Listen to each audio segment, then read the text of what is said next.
Hello, everyone. Welcome to Barca News. It is March 17th, 2025, and it was total madness at Atletico Madrid Stadium as Barcelona mounted a heroic comeback, being down 0-2 at the 70th minute to finish the match 2-4 in what was an important announcement by Barcelona that this team wants to win this La Liga race.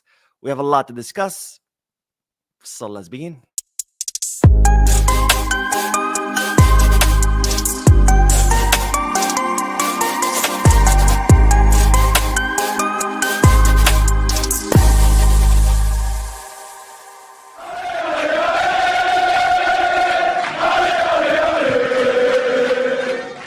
Hello, everyone. Welcome to the channel. My name is Mo. This is the Barca News post-match live analysis coming to you. What is it? 12 hours later. I do apologize for not doing it as soon as the match ended, but this weekend I had to take a last-minute out-of-town trip. I was out of town since Friday. I had no time to make videos. I just got back. It is 2 a.m. in the morning here in New York City, but I'm back home. I'm back in my studio. I'm ready to bring you all the news and, of course, the post-match live analysis. Now, I am going to go live 3 more times. Yes, 3 more times after this. So to give you all the news that happened over the weekend, which, of course, I wasn't able to bring you because I was not home. Having said all that, make sure to hit the like button, subscribe to the channel, drop a comment. If you are looking for any Barcelona jerseys or merchandise, make sure to go Kids Get Back with Fanatics. If you are looking to place any sports bets, make sure to bet us. All links are down below in the description.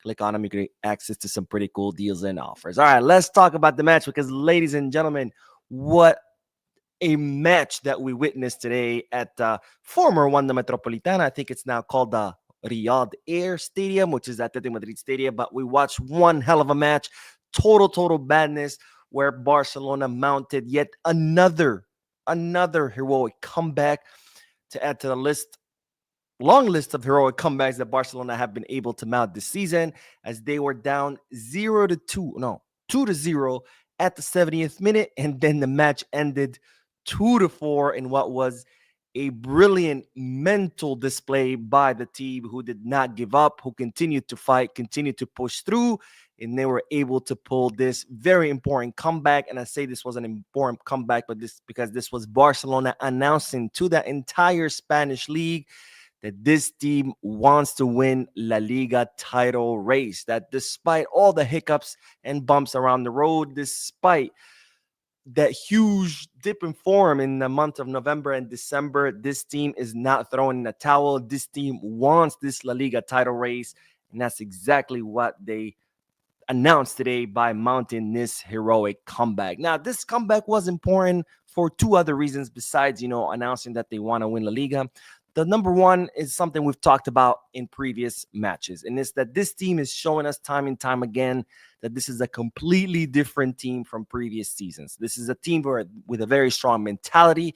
This is a team with a fighting spirit, and this is a team that does not give up no matter how many obstacles they face, including obstacles that they face not just throughout the season, but in the match as well. Because at the 71st minute, this team was down 2-0, playing away at a tough stadium against a tough team, and yet the team still pulled through and managed to score 4 goals in the span of 20 minutes to take home this very important victory. And this is important because these are the kind of matches that win you La Liga titles. Now, today, Barcelona did not play well, and we'll talk about it in a little bit.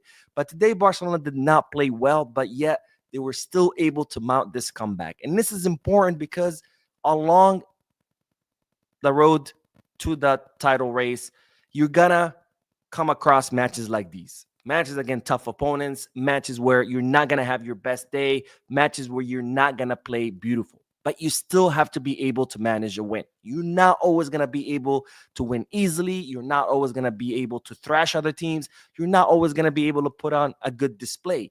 But you still have to find ways to win. Now, we've seen that this team can win and demolish teams by playing beautiful football.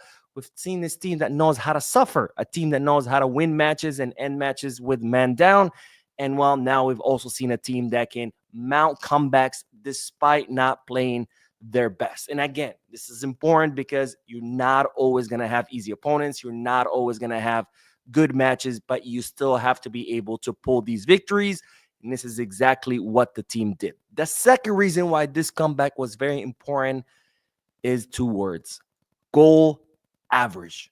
Now, if you don't know what the goal average is, before it used to be when two teams had the same amount of points, the one that would pull ahead will be by goal difference, right? Whoever scored more goals versus goals conceded. That was done away, and now it's done based on which team won more matches when they played against each other. So in the case of Atletico Madrid, they won one match, we won one match, so it's tied there. So if we're tied at points, the second thing they look at, who won more matches between the two. We're also tied there with one win each. So the third thing they would look at is the goal average. What's the goal difference between both teams? Now, Barcelona have scored 5 goals against Atletico Madrid, 4 today, 1 in December and Montjuic. Atletico Madrid have scored 4 goals, 2 today, 2 in December. So that's a 5-4 goal average. So if at the end of the season, Barcelona and Atletico Madrid end up tied on points, Barcelona would pull ahead because of the goal average. So Barcelona would be champions if they're both tied for first place. Now, Barcelona also have an advantage on goal average with Real Madrid right now, 0-4. So if Barcelona and Madrid end up tied on points, they also have the goal average advantage on Real Madrid. So this, of course, gives us an advantage when it comes to the end of the race, especially with such an important and close race that's been this La Liga title, where the top 3 teams have been very, very close to each other. Now, let's talk about the match itself, because as I said a few moments ago, this was not a good display by Barcelona. The first 70 minutes, there was a lot of lack of control. Every player was playing his own game. There was no cohesion between the players. They were not circulating the ball too well. There was very inaccurate passes. There was easy losses of ball, and there was total lack of control of the match, especially in the first half, where it was a lot of back and forth. Barcelona would attack, Atletico would attack. Barcelona would attack, Atletico would attack. And that had to do, again, with the lack of control that Barcelona had, where Rafinha was nowhere to be found. Dani Olmo was nowhere to be found. Lamine Yamal was trying things, but it wasn't really working out for him. And of course, Lewandowski, without those 3 working out, he was also nowhere to be found. Marc Asado was a little bit too excited. He was going way too fast and way too hard, I think, because he had lost his starting position. Now he regained his starting position. So I think he was like had those nerves of trying to improve himself and trying to, keep his spot. So he was a little bit erratic. Pedri had very inaccurate passes. And of course, our defense was just not working. I think Atletico Madrid have figured out a way on how to beat Barcelona's defense. And it has to do with how they use their wingers, where the winger will, and even Julian Alvarez sometimes will do this, they kind of hide behind the players, and then all of a sudden they make a break for it on the wing, long pass to the winger or whoever is going through the wings, pass to the middle, someone coming from the second line, and boom, score. 2 goals came the same way. The goal last time Atletico Madrid played against us, same way. The goals in the Copa del Rey came the same way. It's the same exact tactic that El Cholo Simeone has used time and time again, where by doing that, by having his winger kind of like hide, and then make a last second run, it confuses Barcelona's defenders, where the defenders simply lose their mark and they don't know who to mark. We saw it, for example, in the second goal, where both Pau Cubarsí and Iñigo Martinez go to, what's that Irish guy's name? They go to mark him because they lose their mark. They don't know who to mark. And there comes Sorloth completely by himself, walks into the box and scores a goal on us. So this is a tactic that El Cholo Simeone has used time and time again. It has worked time and time again. And all of that just added to Barcelona's poor display on the field. But then came the second half. And as always, Hansi Flick, being a tactician that he is, the genius that he is. And I knew this was going to happen. Even though we were down, I was like, I'm not worried, because I know Flick is going to go to the halftime. He would have observed everything that happened on the field, and he's going to know exactly what to change, what to do to improve Barcelona's performance and to be able to overcome Atletico Madrid. And that's exactly what happened. Came Eric Garcia. He went to a line of 3. Eric Garcia gave Barcelona better build-up from the back, because we know Eric Garcia is really good at that. So now you had, 3 defenders in the back who know how to build up: Iñigo, Cubarsí, and and what's his name, Eric Garcia, and then the very important also addition of Ferran Torres. And when I say important addition, I don't mean because he just scored 2 goals, but it's because Lewandowski was doing a good job of dragging defenders with him, but that also left him with not many options to score because he had so many defenders on him. So that's when Ferran Torres came in, because with all the defenders being on Lewandowski, Ferran Torres was a lot more mobile than Lewandowski. All of a sudden, we had an 11th player with no mark who can move around freely and create those goals. And that's exactly how the second goal came about, by the way. But anyways, we'll talk about the second goal in a little bit. Very important changes in tactics for Flick, which of course paid dividends. Came Lewandowski's goal, which was an absolute masterclass of a goal, by the way. Inigo Martinez makes a full run all the way from the back, takes on 2 or 3 players from Atletico Madrid, makes that pass to Lewandowski, and Lewandowski scores a goal like he used to score at Bayern Munich. Stops it with the chest, beautiful control, hits it across, and in the bottom corner, beautiful, beautiful goal by Lewandowski. And from there, the fire was ignited. The floodgates were open and Barcelona took off. And the last 20 minutes were completely different than the first 70 minutes, where it was total control of Barcelona, where the team started playing again together, cohesively, circulating the ball well, not missing passes, not losing the ball easily, creating chances. And there comes the second goal. And this is why I say Lewandowski was important, not just in he scored the first goal, by the way, but also, by the way, he draws defenders, because that second goal, beautiful cross by Rafinha to Ferran Torres. If you notice, Ferran Torres was way ahead of his mark. And if Lewandowski wasn't there dragging the defenders with him, Ferran Torres would have been offside by a million kilometers.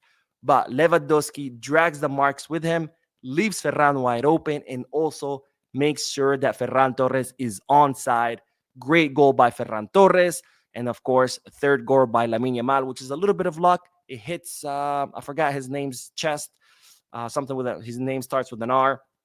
It goes in, and Barcelona were up. By the way, when that goal went in and I saw it hit that player's chest, I was so happy, because that guy had spent all match diving, crying, just putting on theatrics. And then Barcelona's third goal ends up being partly his fault, because it hits his chest and the ball ends up at the in Atletico Madrid's goal. And then, of course, Ferran Torres with the double, the second goal. Rafinha goes fight for it, causes a little bit of disruption. Ferran Torres is there, takes it, and hits it. It ends up 2-4. Very, very, very important win by Barcelona. And we are still at the top of La Liga table, which, again, it's a very, very important thing. And to think that we also have one less match.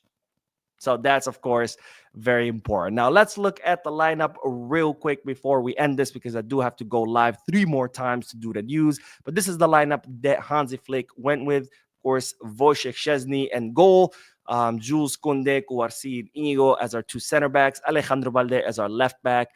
In the center, we had Casado starting ahead of Frankie de Jong, who apparently had some discomfort before the match. So Flick, being cautious, making sure that that he doesn't get injured or anything like that. So bringing Casado in the place of Frankie alongside Pedri. Of course, in the front, Dani Olmo, who did not really have a good match. Rafinha, Lamine Yamal, and of course, Robert Lewandowski. Now, another substitution that I did forget to mention, which was important, Gerard Martin, because it was a little bit chaotic on the left flank. So Flick takes out Alejandro Balde, which, by the way, takes a lot of balls to take out your best left back to bring in someone from Barca Athletic, puts in Gerard Martin, and I think that substitution worked wonderfully, because Gerard Martin gave Barcelona a little bit more control in the back. Of course, Gerard Martin is not as offensive, but with Gerard Martin there giving you a little bit more control on the left flank, that limited a little bit the options of Atletico Madrid to attack. But very, very important win. This is, again, another one of those wins where it was more about mentality, more about spirit. But if you want to win La Liga, this is something that you have to have in your arsenal. You can't just have beautiful football, because it's not always going to work out. You're not always going to be able to put on a beautiful display. You also have to have strong mentality for the matches where you cannot put on a beautiful display, but you're still able to win it through mentality, through grit, through spirit. And of course, you also have to know how to suffer, which is something that Barcelona have also shown how to do. So incredible win. 3 very, very important points. We're still at the top of La Liga table. And that's all I have to say. I know I usually do comment section when I'm doing a post-match live analysis, but it is 2 a.m. here in New York. I have to go live 3 more times to bring you guys the news. So I'm going to end it here. I will read your comments once it's over, I promise. But that's all I have to say. I hope you guys enjoyed the match. Let me know in the chat section or in the comment section what you guys thought. And I will see you in a few seconds in the next live in order to discuss Barcelona news. Peace, Barça, and I will see you guys shortly.